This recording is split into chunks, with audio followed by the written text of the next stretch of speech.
Kirain yang namanya Kika muda, ternyata tante-tante. Kamu tuh tua bangka godain anak saya. Mama! Hey, hey, hey. Selamat bergabung kembali di channel BB69. Sobat BB69, sebentar lagi tanggal 14 Januari di Klik Film akan diputar sebuah film Indonesia terbaru yang dibintangi oleh Brian Domani, Hanggini, Hans de Kraker, Sarifa Danis.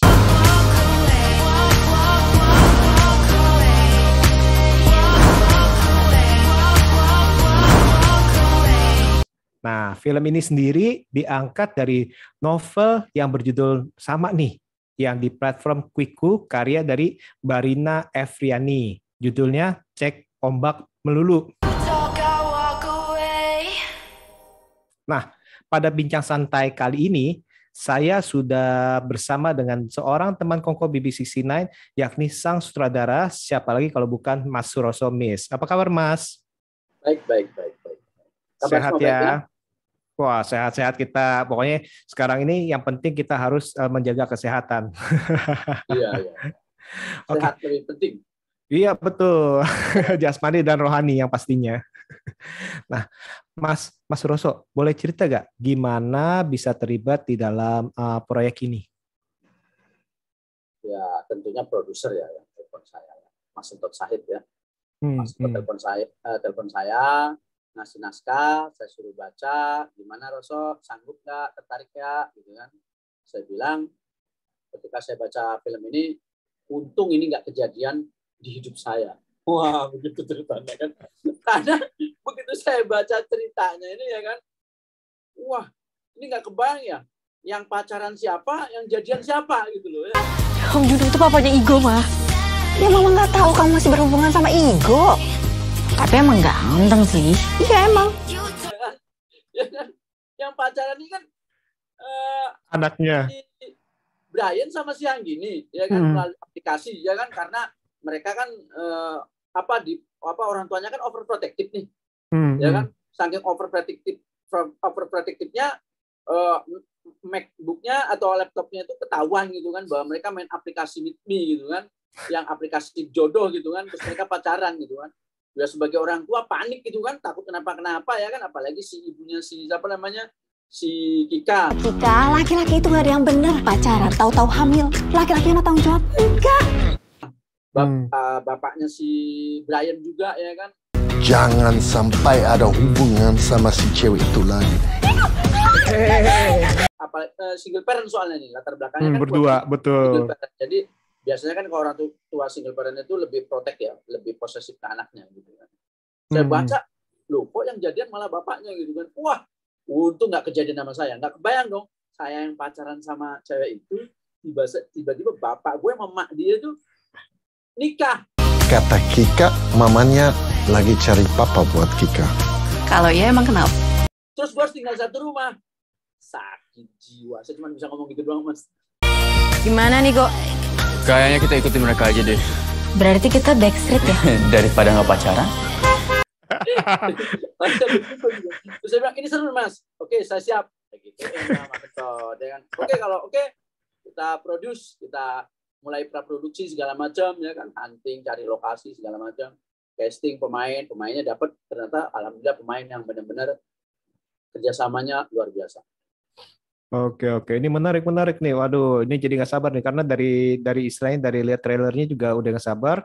Terus nih Mas Suroso nih ceritanya kayak gitu. Waduh, itu kan kita ngebayanginnya kemana-mana tuh istilahnya. Waduh, ini kok bapak gue atau emak gue nih kawin nih, gue gimana pacarannya nih istilahnya kan, dalam arti kan seperti itu. Sebentar kita ada rasa dalam satu rumah itu ya kan. Kalau laki mungkin bisa sok-sok pula ya kan. Tapi kalau cewek, what the hell kan gitu kan. Apa-apaan di hidup gua kan gitu sebenarnya. Ya alhamdulillah sih nggak terjadi sama hidup gua. Gua lempeng-lempeng aja. Aduh, ini kalau ada meja ketok-ketok meja nih, amit-amit gitu ya kejadiannya. Oke. Nah, ini kan diangkat dari novel nih, ya Mas ya. Ini ada istilahnya polesan-polesan istilahnya sedikit banyak nggak dalam arti untuk dirubah diadaptasi ke film, entah itu perubahan-perubahan. sifatnya itu sangat kompromis. Karena kan si penulis filmnya tahu nih, oh maksudnya novel ini seperti ini. Karena kan bahasa novel itu bahasa tekstual yang harus dibikin visualisasinya. Jadi ya beberapa bait mungkin ya ada yang harus divisualkan kan. Betul. Ya, itu pun harus kita diskusiin dengan produser semua segala macam. Enaknya nih dibagaimanain. Ya kompromi lah. Yang penting kan apa yang di dalam novel itu sama sekali nggak lari dari garis ceritanya, dari segala macam. Ya bisa dibilang 11-12 lah. Oke. Jadi bagi mereka penggemar novel ini otomatis istilahnya bisa mengharapkan melihat apa yang mereka baca, istilahnya apa yang mereka bayangkan dalam imajinasi mereka, kurang lebih seperti itu ya. Jadi nggak ada perubahan-perubahan. Pastinya lebih baik karena kan bahasa baca sama bahasa gambar kan tentu berbeda ya. Betul, berbeda, betul. Tapi orang kalau biasanya kalau udah bisa ngebaca, biasanya udah bisa ngegambar tuh. Kalau nggak bisa baca, nggak bisa ngegambar tuh. Ya kan? Betul. Oke, menarik. Nah, kalau untuk proses pemilihan cast-nya atau casting ini boleh cerita sedikit nggak dalam arti pemilihan dari karakter bapaknya, ibunya, atau ya seperti lazimnya aja sih, ya kan, ada casting director, apa semua segala macam, terus diajukan, produser oke, semua oke, ke saya juga, oh ini oke, pemainnya oke, dan memang ternyata oke. Oke, jadi oke semua nih kayaknya nih. Ya, saya nggak mungkin nggak bilang oke, karena saya itu orangnya ya memang oke, mau masa mau dibilang nggak oke. Oh iya, harus ngomong apa adanya dong. Saya sangat terkesan sama pemain, serius. Tadi waktu gathering juga saya sebutin bahwa ini pemainnya mungkin kita dalam bekerja ada rasa stres bagaimana dengan situasi dan kondisi segala macam. Tapi pemainnya ini berusaha untuk menampilkan yang terbaik. Bahkan ada satu kejadian itu yang mungkin seumur hidup saya itu akan saya ingat. Jadi pada saat itu kita udah, menurut saya itu jam 12 atau jam 1 malam ya. Itu ada adegan, ya kan? Waduh, ini kalau nggak dibuat begini, kita kayaknya bisa sampai subuh nih, pikir saya begitu kan? Bahaya nih pikirnya. Datang pemainnya apa? Mas, ini adegan harus dibikin bagus. Nggak bisa, enggak. Wah, sampai kayak gitu kan, kita kompromi segala macam. Ya, saya memang pemain mau nih, kita jadi mundur waktunya segala macam. Terus pemainnya mau ngobrol atau diskusi. Aku oke nggak, deal. Itu saya merinding, Mas. Wow, komitmen ya. Itu saya merinding. Karena buat saya itu waktunya yang menurut saya itu nggak pas. Kalau masih pagi atau masih siang atau masih sore lah ya, masih ada waktu yang memang ini mungkin saya ya masih lazim ya. Tapi ini nggak lazim dan itu adegan penting. Dan masih semangat ya mereka ya dalam arti ya. Sampai scene-nya saya masih ingat 46, 47, 49, 48, 49. Saya masih ingat juga. Saking saya, gila ini salah satu momen yang bangga gue. Maksudnya secara gue sutradara bangga gue punya pemain kayak gini. Stres mereka itu hanya di pikiran mereka, tapi ketika bekerja mereka lupakan itu stres itu. Itu bagus betul. Profesional ya. Pemainnya benar-benar punya kekuatan psikologis dalam bekerja. Itu buat saya penting banget. Iya. Keren. Karena rata-rata kan ya maaf aja ya. Nggak banyak, hampir rata-rata memang pemain sangat Indonesia ya, banyak yang bertanggung jawab. Tapi kalau untuk sampai segininya sih ya, menurut saya secara saya 20 tahunan saya sutradarain kali ya. Ya baru ini nemu. Karena di jamnya sih, Mas. Betul, jamnya kan pas, gitu. Iya, jamnya kan misalkan kalau udah tengah malam kan tadi Mas bilang kan jam 10, jam 11 itu kan udah rada-rada kan gitu kan, maksudnya kan. Kita udah capek, hektik, lelah gitu, stres, tapi kok ini nawarin yang sesuatu yang buat saya semangat. Sampai saya, gue nggak boleh kalah semangatnya sama mereka. betul. Kan, gila, pemainnya aja semangat, masa saya nggak semangat? Betul. Akhirnya semuanya jadi semangat. Kayak gitu ya. Jadi memang pengaruh psikologis bahwa kita memang bekerja benar-benar itu penting. Betul. Teamwork yang ketika ada yang down, terus ada yang naik, itu penting. Karena yang naik itu akan ngajak di sekitarnya. Betul. Jangan malah yang naik itu keajak down ya. Jangan malah membuat distru atau membuat polemik, rusak itu film. Aduh, aduh. Ini kira-kira syuting berapa lama nih, Mas? Kalau boleh tahu. Syutingnya makan waktu berapa lama? Sebenarnya kalau masalah jalan syuting, saya sudah sepakat sama produser untuk tidak ngomongin masalah waktunya. Berapa hari syuting, syuting. Karena itu nanti bisa membuat indikasi ke yang lain-lain. Iya, oke. Nggak apa-apa. Yang pasti itu syuting itu sampai tadi itu malam mereka tetap semangat, itu kan kuncinya itu ya. yang penting. Buat saya, semua orang pasti ngerasain. Iya. Orang semua ngerasain cepat, ngerasain lama, itu pasti. Tapi buat saya ini teamwork maupun pemain maupun krunya itu memang kayak pasukan ini aja, pasukan tempur aja, siap aja. Siap, ayo Ble gitu ya, langsung siapa nih? Kalau nggak ada. Kita juga ngelihat kendalanya itu bukan kendala karena human error atau memang kita tidak pro dengan pekerjaan kita, bukan. Tapi memang misalnya cuaca gitu kan, itu yang nggak bisa kita kita hindari kan gitu. Nah tadi kan itu kan hal yang paling berkesan dari Mas Suroso nih. Nah ada hal-hal yang lucu nggak atau unik yang Mas alami dalam syuting ini? Ada sih, tapi nggak mungkin saya sebutin. Itu lucu itu seru tapi sebenarnya, tapi itu hanya jadi rahasia umum aja. Waduh. Karena apa ya? Nggak cocok juga lah kalau kita ini. Itu kalau yang itu. Tapi kalau yang unik, ya apa ya, tadi itu kan yang saya sebutin, itu pemainnya seperti itu, terus pemainnya kayaknya lucu-lucu aja sih. Lucu juga ya. Ya soalnya film lucu karena juga ya. Karena kita happy aja gitu maksudnya, nggak dibawa tegang juga gitu maksudnya. Misalnya ada masalah nih, ini gimana nih? Kita ngobrol. Ini. Oh ya udah. Seruan di situ ya kan. Betul. Mau cari yang mana? Mau cari yang kita diam-diaman kan nggak mungkin. Kerjaan kayak gitu. Soalnya seni, Mas. Saya selalu ngomong bahwa seni ini yang kita mainkan adalah rasa. Betul. Rasa itu harus dijaga, Mas. Iya. Dan pemain itu kan berdagang rasa. Perasaannya didagangkan. Mau dia kondisi pribadinya seperti apa, ada apa yang berkesamu, penonton nggak peduli, Mas. Yang peduli adalah dia bagaimana bermain di film ini, di proyek ini. Betul.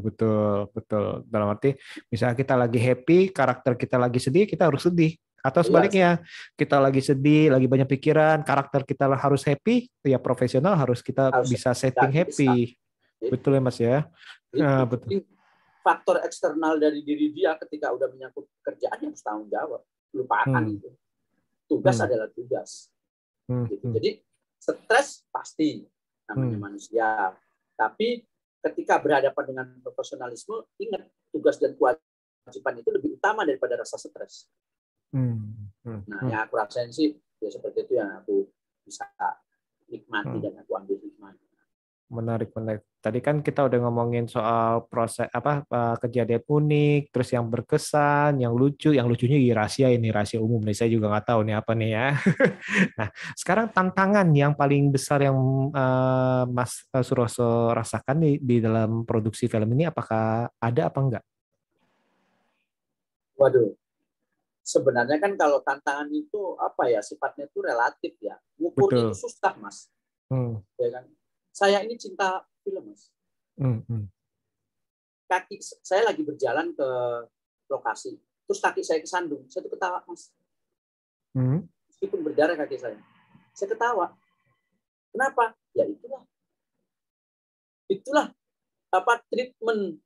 treatment film itu seperti itu.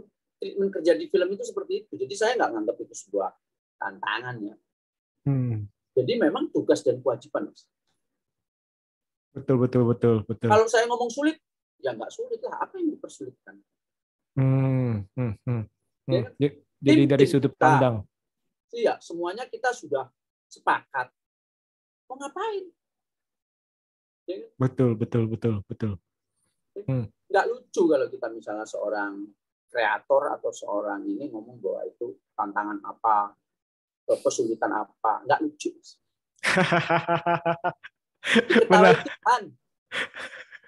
Tuhan yang ketawa, Mas.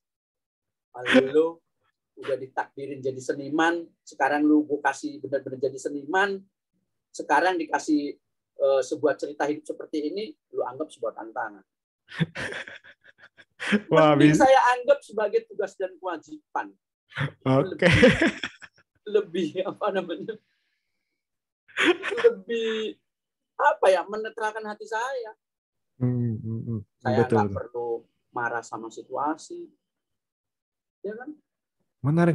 Sudut pandang ini menarik sih. Menarik nih, Mas. Dalam arti, kalau kita tanda kutip menemui tantangan dalam hidup kita, kita harus melihat itu bukan sebagai tantangan kalau gitu, Mas ya. Kita melihat itu sebagai tugas dan kewajiban kita untuk melalui hal tersebut. Bahaya, Mas. Jangan berdoa kayak teman-teman yang biasa itu kan. Ya Allah, berilah hamba kesabaran untuk menghadapi hidup ini. Kira-kira dikasih Tuhan apa? Ujian apa? Ujian. Betul. Jangan yang minta-minta yang gitu. Pokoknya minta yang enak-enak aja deh. Makanya saya ketika kita berdoa bareng-bareng itu, ya Allah, lancarkan aja. Sukseskan. Betul. Bahaya kan kalau mintanya dikasih sabar. Wah, pas ujian terus. Ujiannya banyak. Betul. Jadi ini persepsi saya sih, Mas. Adapun orang nanti itu menjadi sebuah tantangan buat saya sih ya udah tugas dan kewajiban saya, Mas. Harus kita lalui. Ya kan? Toh emang kenyataannya saya fun aja, maksudnya happy aja. Saya bangga dengan pemain-pemain ini yang punya etos tanggung jawabnya luar biasa, passionnya itu luar biasa sama tanggung jawabnya. Meskipun kita dalam kategori kepepet atau gimana, enggak, kita tetap harus ngasih yang terbaik. Betul. Wah, ini keren nih. Sudut pandang ini bisa dicontoh dari Mas Suroso nih yang seperti ini ya, Mas ya. Ada satu ini, Mas. Saya kan ini sedikit agak ngobrol ya. Agak intermezzo sedikit. Saya waktu itu pernah, Mas, masih 19 tahun. Saya dikasih kesempatan itu di Gedung Kesenian Jakarta untuk monolog. Ada monolognya, Mas. 3 orang tapi bisa monolog itu sekitar 1,5 jam, Mas. Ya kan? Di hari pertama itu, saya masuk bengkel Tata Rendra, Mas. Guru saya Wes Rendra. Oke. Saya basicnya Wes Rendra. Itu saya kan ada 2 hari jadwal manggung. Yang 1 hari, saya ngerasa hebat, Mas. Saya ngerasa hebat, aktor, ya kan. Umur 19 tahun, Mas. Arogansinya nggak ketulungan, Mas. Ya kan. Tapi di hari itu saya dibilang main saya itu jelek. Acting saya, maaf aja kayak orang BAB. Ya. Kata guru saya. Sampai saya penasaran, kenapa saya begitu? Padahal saya udah ngerasa hebat. Saya latihan 4 bulan lebih untuk acara itu. Terus pas hari kedua saya tanya, Mas, kenapa main saya kayak gitu? Nggak dijawab. Pagi, siang, sampai makan siang nggak dijawab. Saya harus pergi. Saya nggak perlu nanya, karena saya udah 3 kali nanya, yang keempat kali saya nggak nanya. Mas, saya mau pamit. Gitu aja. Saya mau pamit karena masih ada mentas 1 hari lagi. Terus Mas Willy atau Wes Rendra bilang gini, Mas. Sosok lakukan semuanya karena tugas dan kewajiban. Bukan butuh pengakuan, penghargaan, uang, kekayaan, bahkan surga dan neraka. Terus disitulah saya pas sebelum manggung, saya meditasi, saya ngancurin ego saya, Mas. Saya ngancurin ego saya, tugas dan kewajiban. Bunyi gong, saya mentas, Mas. Hilang itu, Mas, rasa itu saya. Butuh pengakuan bahwa saya dianggap hebat karena saya bisa acting apa segala macam. Ternyata beda, Mas, impact-nya. Yang hari pertama saya cuma tepuk tangan, yang hari kedua yang dari pengunjung penonton itu lompat ke panggung meluk saya, Mas. Jadi memang ini aja, Mas. Kalau menurut saya tugas kewajiban. Mas makan biasa aja, Mas. Ada nggak niat Mas pengen kenyang? Enggak, kan? Makan aja. Iya. Betul. Itu sedikit intermezzo, Mas. Nah, itulah itu cara saya mensikapi bekerja. Oke, menarik. Kebetulan ketemu sama pemain-pemain yang, waduh, nice. Yang keren-keren ya. Ya. Secara psikologis kuat. Gitu. Apalagi yang Hans de Cracker, bukan? Yang dia biasanya main kolosal, bahasanya verbal, tiba-tiba sekarang harus main bahasa bahasa Betawi kan? Terus Wah, komedi pula. tapi itu luar biasa. Belum ada jadwal reading, dia udah ke kantor untuk belajar lebih dulu. Top. Dan dia minta konsultasi ke orang supaya dia bisa berbahasanya itu lebih natural. Keren kan? Sampai segitu tanggung jawabnya. Jadi benar-benar mendalami karakternya ya, dalam arti latar dari karakternya apa, segala macam cara berbahasa, logat segala macam itu ya mereka mendalami ya, dalam arti ya. Itu bukan hal yang mudah. Serius. Dikasih naskah, dibaca, gua harus menjadi apa yang diinginkan. Naskahnya. Itu serius. Tetap. Jadi orang-orang itu tidak melihat sosok pemerannya, tapi melihat karakter daripada tokoh tersebut. Itu dia ya. Iya, keren nih Mas. Waduh. Nah, Mas Suroso kan karyanya kan sudah banyak lah kita bilang ya. Nah, boleh ya kita kan bisa bilang itu setiap karya itu merupakan anak, oke? Dan setiap anak karya dari Mas Suroso kan sudah banyak nih. Dan seperti yang kita ketahui bahwa karya itu bisa dianggap sebagai anak lah ya. Dan masing-masing anak pasti kan mempunyai istilahnya keunggulan masing-masing. Nah, kalau boleh nggak Mas Suroso menceritakan apa nih istilahnya perbedaan dari film ini dengan karya-karya Mas lainnya? Oh, jelas berbeda ya. Maksudnya secara teknis berbeda. Secara teknik berbeda. Yang kedua, secara platform juga berbeda. Secara cerita juga berbeda. Ya kan? Nah, perbedaan yang mau dituju ini apa ini targetnya? Maksudnya apa? Gitu. Kalau secara sebenarnya pasti berbeda gitu. Maksudnya apa? Apakah ada yang Mas rasakan berbeda nggak dalam arti perlakuannya atau istilah? Ya, saya kalau secara teknis kan saya memang buat film kan ya selalu berbeda-beda. Tapi ya itu kesan di pemainnya itu yang membuat saya jadi film ini berbeda. Nah, itu dia. Jadi istilahnya pengalamannya itu dan dalam arti pun pasti semua karya yang kita buat itu pasti ada pengalaman-pengalaman tertentu yang membuat berbeda ya. Iya, saya terkesan banget sama pemain. Oke. Terkesan. Nah, jadi itu yang membuat saya berbeda. Akhirnya benar ketika saya review melihat filmnya memang berbeda, nice. Kalau saya ngomongnya nice gitu. Wah, ini Mas Suroso nih nanti saya harus hitungin ngomong nice-nya berapa nih. Nah, para pendengarnya harus tahu nih. Nanti tulis di kolom komentar tuh. Mas Suroso kayaknya ngomong nice banyak nih kali ini nih. Saya kalau syuting itu orang udah tahu. Nice itu Roso itu udah. Nah, ini nanti dicatetin nih berapa kali nih. Keren. Nah, Mas Suroso, boleh nanya gak nih? Kira-kira apakah ada proyek impian gak dari Mas Suroso yang sampai saat ini mungkin belum tercapai? Misalkan ada beberapa yang ingin bikin film kolosal, ada beberapa yang ingin film horor. Nah, kalau Mas Suroso apa nih? Apa film superhero atau film apa? Bukan impian sih, Mas. Karena kalau menurut saya nggak boleh mimpi, Mas. Karena kenapa? Cuman terjadi pada saat tidur, Mas. Tidur. Jadi kalau mau banyak impian, tidurlah. Waduh. Bener juga sih. Nanti saya salah. Enggak. Iya. Kali, Mas. Karena kalau keinginan itu sesuatu yang bisa dicapai. Misalnya, keinginan itu terukur, Mas. Kayak kita pengen ngopi. Terukur, Mas. Mas pengen ngubungin saya. Apa Mas mimpi? Tidak. Oke, betul, setuju. Bener dong, makanya kalau keinginan jelas, Mas, itu ada beberapa naskah yang saya impikan. Aduh, ada yang judulnya Fir'aun Akhir Zaman. Wow. Ada yang judulnya Cinta di Gelas Roda, itu film nasionalis kolosal. Ada yang judulnya Pulau Gadung Kalideres, itu 3 film yang sampai sekarang, ya Allah, kalau memang nggak terjadi takdirnya sama saya, biar terjadi sama keturunan saya. Seperti itu. Wow.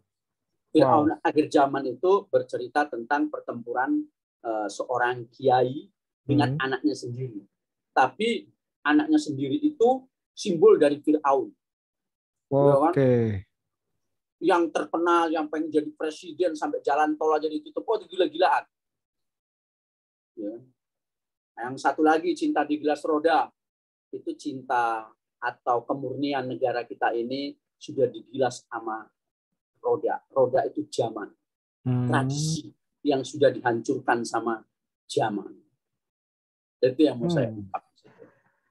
Kalau Pulau Gadung Kalideres itu premisnya belum seorang penjahat kalau dia masih berbakti sama ibunya. Itu kenapa? Kalau bilang impian ya bolehlah ya. Tapi itu pengen. Kenapa belum terrealisasi nih? Kan udah ada. Pertama, biayanya mungkin yang nggak umum, Mas. Oke. Biayanya nggak umum. Cinta di Gelas Roda aja itu kalau misalnya itu paling 100 M, Mas. Kalau untuk ukuran Indonesia, kalau di Amerika mungkin bisa 2 triliun itu, Mas. Kalau yang viral akhir zaman apalagi, Mas? Bisa. Nah, makanya nggak mungkin kan secara gilanya saya itu. Gitu. Mustahil lah Indonesia memproduksi film seperti itu dengan budget tinggi seperti itu, ya kan? Kecuali memang ada sponsor. Betul, kecuali ada sponsor atau kerjasama. Karena menurut saya infrastruktur kita untuk film masih belum maksimal ya, belum kayak Amerika. Salah satu perusahaan yang mungkin gila-gilaan produksi filmnya Falcon. Betul. Mas lihat itu bagaimana dia buat film itu. Betul. Gila-gilaan gitu. Ya cuma Falcon. Iya betul. Kayak ini bisa sebulan 3 ya kalau nggak salah ya, benar ya, yang dirilis, sorry. Bukan soal cuma sebulan 3-nya aja, Mas, tapi budget produksinya itu. Oke. Dari zamannya Dilan, dari zamannya Indro, dari zamannya Bumi Manusia. Wah. Berani sih, betul. Dan saya berani merambah ke berbagai pangsa pasar sih ya, kalau saya lihat dari berbagai macam genrenya segala macam, Mas ya. Itu lebih variatif. Betul, berani variatif maksud saya, betul. Berani variatif. Itu yang susah, nggak ngikut orang. Iya betul, dalam arti benar. Nggak ikut orang. Dan saya nggak ikut hari ini nih zamannya apa nih? Ya horor ya udah gitu, horor semua deh. Kayaknya buat dia itu ini bagus, bikin aja. Asal terlihat bagus, bikin aja. Gitu kan. Kayak gampang aja gitu. Ngiri juga kita kan. Ngiri juga. Kapan kita bisa punya triliunan gitu kan? Bikin sesuka kita gitu kan. Enak banget. Mas kalau ngomongin keinginan pasti ada. Setiap sutradara pasti ada. Oke. Keren. Jadi ngomongnya nggak boleh mimpi ya, keinginan dulu lah ya. Ya kalau mau mimpi, Anda tidur sana. Kata Mas Roso, kalau mau mimpi banyak mimpi, tidur sana. Nanti saya yang salah. Itu saya ini kan berlatar belakang bukan orang yang beruntung latar belakang saya. Mungkin kehidupan saya bisa dibilang beruntung, tapi aslinya latar belakang saya. Tapi saya tidak menganggap itu sebuah ketidakberuntungan. Buat saya kita harus menjadi apa yang kita inginkan. Tapi harus mengukur diri juga. Kita ini misalnya apa, ininya apa, ya kan? Ya kalau misalnya kita pengen sesuatu tapi kita nggak mengukur apa yang kita pengenin, ya itu dari mimpi. Mending tidur. Biar dia yang datang, nggak usah kita cari. Bener nggak? Kita makan yang kenyang. Kalau nggak bisa tidur juga minum pil, ya kan? Minum pil tidur. Biar dapat mimpi. Entah itu mimpi buruk atau mimpi baik, ya kan? Atau mimpi indah. Tergantung kitanya dapatnya apa ya kan, kita kan kalau mimpi kan nggak tahu dapatnya apa ya, kayak kotak-kotak pintu ajaib, pintu di belakang itu apa tuh mimpinya. Aduh. Itu soal mindset, tapi buat teman-teman yang menganggap bahwa itu impian itu penting, nggak apa-apa. Karena kan mimpi impian itu kan ada yang menganggap sesuatu yang yang indah. Ya kan? Bungkusannya indah, namanya impian. Semua akan indah pada waktunya. Ya. Itu bagus-bagus aja. Ini kan persoalan persepsi saya, karena kan buat saya umur saya udah segini, masa saya ngomongin mimpi, gitu. Ya kan? Harus mengukur diri dong, ya kan? Umurnya 17 ya Pak ya? Iya, kalau saya masih 20 tahun masih ABG sih, oke, saya bermimpi nggak apa-apa. Kalaupun jatuh saya nggak terasa sakit, saya masih kuat untuk di pohon gitu kan, nyangkut di pohon. Lah kalau sekarang, ya kan, jatuh kesandung dikit aja, ya Allah sakit banget. Ya Allah. Ini jadi ketawa-tawa terus nih kita, Mas. Ya. Aduh. Seru. Masa kita bawa nangis-nangis. Ya. Betul. Ini saya nangis nih karena ketawa nih udah keluar air mata di saya. Oke, iya seru. Persepsi, betul. Jadi saya cara pandang kita gimana, cara memandang kita dalam permasalahan. Tadi kan Mas Suroso juga bilang permasalahan itu yang dianggap masalah, yang dianggap tantangan, ya itu anggap aja kewajiban segala macam ya. Iya, keren. Itu mempermudah, Mas. Betul sih, benar sih.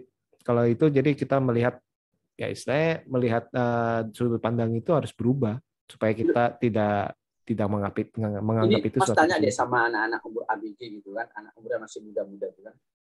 Mas tanya, kamu mau jadi apa? Bingung. Bingung. Dan itu perlu kita jelaskan.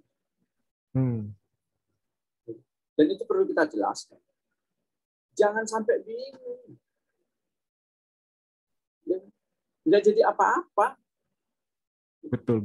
Kalau bingung, kalau itu malah jadi nggak ada apa-apa ya. Iya, berguna bagi nusa dan bangsa. Spesifiknya apa, daya ukurnya? Apa itu? Betul. Wong maling aja berguna itu bagi nusa dan bangsa. Gimana? Dari sudut filosofis benar dong. Kenapa? Karena maling itu ego sama dirinya. Wajar dong orang membela dirinya daripada orang lain. Coba kalau dari sudut filosofis. Bisa begitu tuh. Meskipun itu keliru secara hukum. Betul. Tapi mungkin nggak di dunia ini nggak ada maling? Nggak mungkin. Kalau nggak ada maling, nggak ada polisi. Ya nggak ada. Itu sudah. Kalau nggak ada buruk, nggak ada baik. Yang buruk pun bisa berguna. Ketika itu menjadi hikmah. Betul. Yang baik bisa nggak berguna ketika kita menganggap itu tidak apa-apa. Iya, betul. Tapi ini ingat ya pendengar ya, ini bukan kita bilang kalian harus jadi maling ya. Jangan salah tangkap. Enggak lah, ini kita kan ngomong masalah konteksnya anak muda sekarang. Iya. Mau jadi apa gitu kan maksudnya. Ya kan? Jadi ini ya kita kan ngobrol direct, bukan ngobrol sesuatu yang bagaimana gitu. Betul. Nah, kita kan temanya tadi ngobrol santai, makanya saya. Iya, bincang santai betul. Pemahamannya itu bahwa kalau kita ngomong maling itu juga berguna, bukan berarti harus jadi maling. Iya, betul. Kalau jadi presiden itu lebih baik, ngapain harus jadi perampok? Setuju. Betul. Waduh. Iya, kayak gitu. Nah, itu perlu dikeluarkan tuh sama teman-teman yang masih muda tuh. Ini saya beneran keluar air mata nih dari tadi ketawa terus. Ya, kita bikin lagi yang lebih seru. Iya. Ini beneran nih, saya nangis beneran itu keluar air mata tuh, berlinang air mata saya. Oke. Nah, Mas Suroso nih, sebelum kita tutup nih, kira-kira ada nggak pesan untuk para sobat BB69 untuk menonton film ini? Ulangi lagi sekali. Ada nggak pesan untuk sobat BB69 untuk menonton film ini? Pesan? Jadi pesan untuk sobat BB69 untuk menonton film Mas nih, Cek Ombak Melulu. Oh, ada dong. Ya, saya sebagai sutradara, saya memohon kepada BBC apa BB aja? BB69, BB69. BB69 untuk menonton film Cek Ombak Melulu. Ya. Mohon ya bantuannya, partisipasinya. Semoga kita bisa sukses bersama. Amin. Yang pasti nanti filmnya lucu nih kayaknya nih. Kalau saya sih nggak sabar nih, kayaknya lucu nih. Lucu, tapi ya ada sedihnya juga. Iya, ada dramanya pasti. Ada dramanya. Tapi karena lucunya itu bukan lucu ngelawak di sini, Mas. Kok ada ya hidup seperti ini gitu aja sih. Semoga nggak terjadi aja pokoknya gitu ya. Itu untung nggak terjadi sama hidup gue. Aduh, ini saya makin nggak sabar nih untuk nonton nih, bener-bener nggak sabar nih untuk nonton nih karena Ya, untuk refreshing. BB69 nonton dan saya mengucapkan terima kasih untuk BB69 buat nonton film ini. Oke. Nah, dengar tuh ya para sobat B69 nih, jangan lupa nih nonton Cek Ombak Melulu nih di Klik Film, terutama nih ya, di Klik Film di tanggal 14 Januari 2022. Nah, itu langsung ditonton tuh. Itu pasti keren deh. Soalnya trailernya nih kalian bisa cek nih.